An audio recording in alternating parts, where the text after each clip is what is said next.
Hello guys, कैसे हैं आप लोग। उम्मीद है बेहतर होंगे। बीपीएससी का जो एग्ज़ाम दे चुके हैं उनको बिल्कुल इंतज़ार है, बेचैनी है उनको कि रिज़ल्ट कब आएगा, वो मार्कशीट कब आएगा। उन तमाम सवालों के जवाब आज के इस वीडियो में हम देने की कोशिश करेंगे। अभी का बिग ब्रेकिंग न्यूज़ है। अभी के न्यूज़ 18 में ये खबर चलाई जा रही है कि 22 से 25 सितंबर तक प्राइमरी का रिज़ल्ट जारी हो किया जाएगा। 22 से 25 सितंबर तक प्राइमरी का रिज़ल्ट जारी कर दिया जाएगा। और अगर हम देख लें 9 to 12 का रिज़ल्ट कब जारी किया जाएगा, तो 18 से 20 सितंबर तक क्या है, ये 9 to 12 का रिज़ल्ट जारी कर दिया जाएगा। जैसा कि आप लोगों को पता है कि उनका डीबी जो है, डॉक्यूमेंट वेरिफिकेशन जो है, बिल्कुल अंतिम चरण में है। तो कहीं ना कहीं उनका भी रिज़ल्ट जारी कर दिया जाएगा 18 से 20 तारीख तक।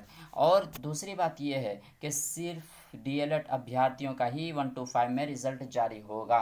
बीएड वालों को बिल्कुल रोक दिया जाएगा उनका रिज़ल्ट। अगर देखा आगे क्या है, हेडलाइन क्या चल रहा है, हेडलाइन जी देख लें कि 1 to 5 तक बीएड के रिज़ल्ट पर रोक। 1 to 5 में जो बीएड के अभ्यर्थी होंगे उन पर के रिज़ल्ट पर रोक लगा दी जाएगी। और जो अभी कुछ फैसला होगा उसके बाद उनका, जैसा कि आप लोगों को पता है कि सुप्रीम कोर्ट ने स्टे लगा दिया है कि 1 to 5 में बीएड वाले शामिल नहीं हो सकते हैं। उसी के बाद ये बिल्कुल रोक दिया गया है उनका।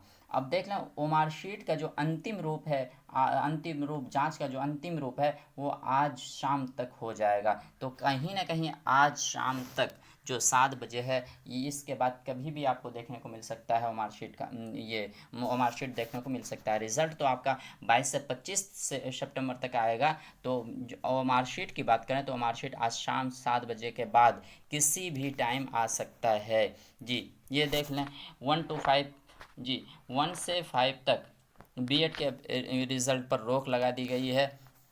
सिर्फ उनमें क्या है, बी एड 1 to 5 में सिर्फ डीएलएड वाले ही शामिल होंगे। तो अभी की भी ब्रेकिंग न्यूज़ और आप लोगों का जो इंतज़ार था वो इंतज़ार हुआ अब ख़त्म।